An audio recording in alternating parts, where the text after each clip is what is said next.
Harry Potter, but there is no magic and all the students are killers.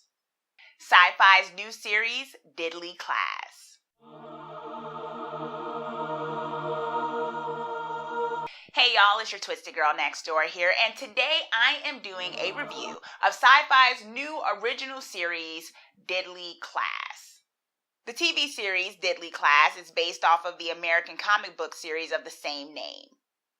Diddly Class follows students enrolled at King's Dominion of the Diddly Arts, a secret high school in San Francisco, as they train to become the next generation of top assassins for crime families across the globe. Okay, so overall, the first episode is out right now, and I watched the first episode, and overall, I feel like this series is edgy. It has a very edgy vibe to it, a lot of style. It's in the 1980s, yay. And overall, it has a lot of style, a lot of action, and it's edgy. And the only drawback I have, which I'll get into a little bit in this review, is if it's trying a bit too hard to be edgy, and if any of these characters are really likable for us to follow through and watch them in a whole entire series.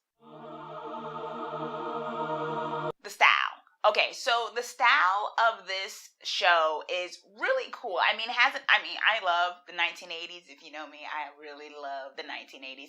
So it definitely stood in its truth of being a very 1980s style with the music, with the clothing, with the way the characters were coming off. It had that 80s flair, and 80s flair is very in right now, even in the 2000s, you know.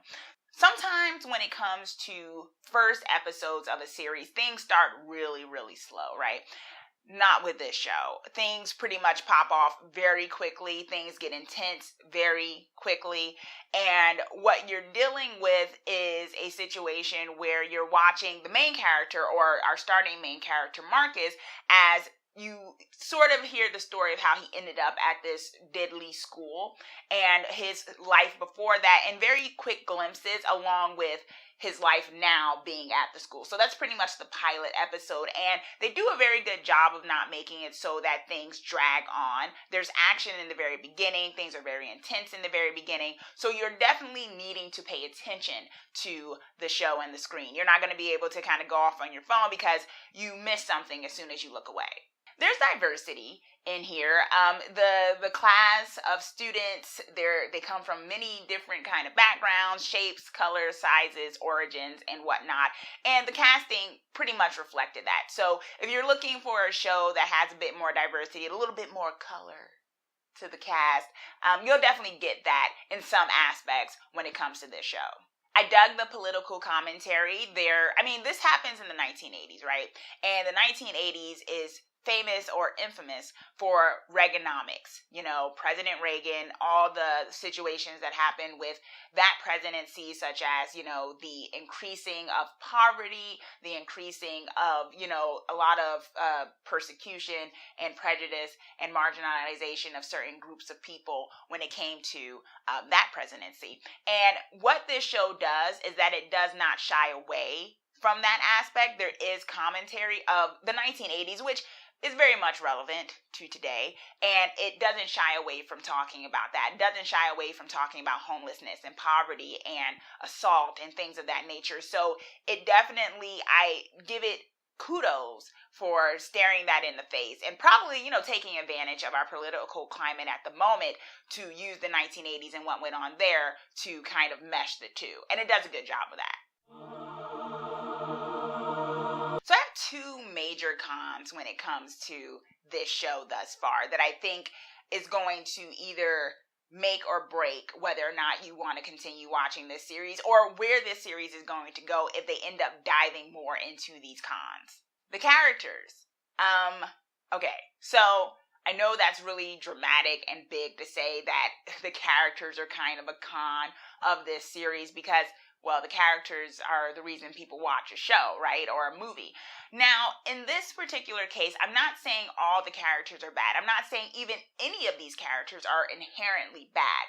What this show falls into in trying to make some of these characters so edgy, so in your face, so kind of unapologetically rebellious, is that there's a fine line it walks on whether or not they're likable. And I know what you're saying. It's a school of assassins. They kill people, they're training to kill people for a living. How likable can they be? But we all know that in any show or movie, most people can like a villain. There are villains and villainous type characters that people have come to know and love in popular culture. I mean, Harley Quinn is an example of that. Some people like the Joker. Those people are kind of weird, I guess. And others. And TV shows where there's a villainous character and you kind of dig them. You want to know about their story. And the show could have done that. But I feel like in this first episode, a lot of the kids, a lot of the students were just so try-hardy. And that's not a word, but I'm using it. Because it was just like, man, they aren't very likable. And even the main character had some moments, but he's so in his head. He's so helplessness in the sense of what he's been through. He has a chip on his shoulder. He's kind of brooding. And it falls into this trope of, once again, we're following a story about a brooding guy. What I'm saying is that the characters are so not very likable that even though it's interesting to watch their dynamics, it's interesting to watch them go at each other and fight and get along or not get along. It almost makes you wonder, do you want to go on a journey with them, though? Because that's part of the narrative, right? You're watching a TV series. You're watching a journey with these people. You kind of care about their plight. And if you make them so not likable at times, you leave the audience in a position where we say, yeah, that's cool, but do I want to watch like more episodes of this? The other aspect that is a con to me is the melodrama.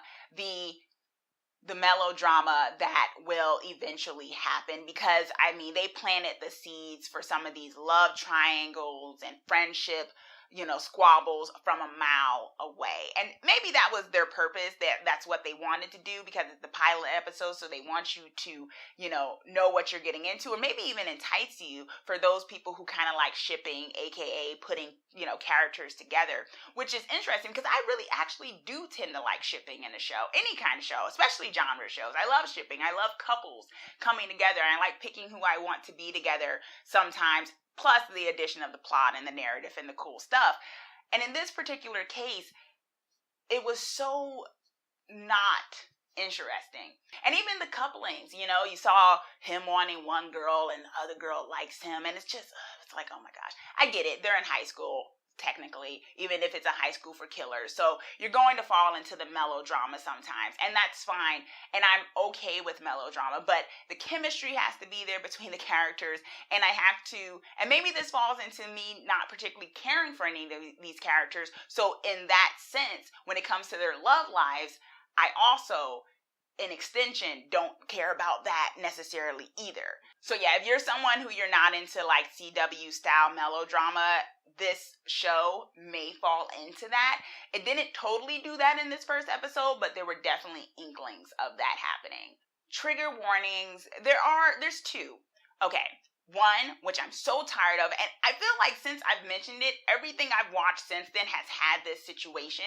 In this particular case, it's implied animal cruelty, implied animal killings, and I'm so tired of people. And this just adds to not liking these characters. They're taking classes where they test poisons that they make on animals. And the other trigger warning is that there are talks of suicide in this first episode, and also attempted suicide.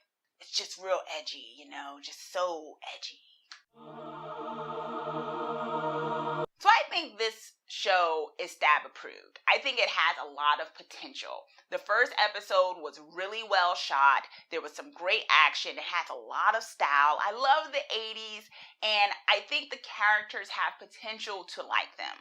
Okay, so did you check out Deadly Class? Do you think I'm completely off in my review of the pilot episode? Let me know, comment down below. And also, be sure to subscribe so that you are the first to know when I post my videos of all things horror and dark fantasy. Thanks for watching. Let's get creepy together.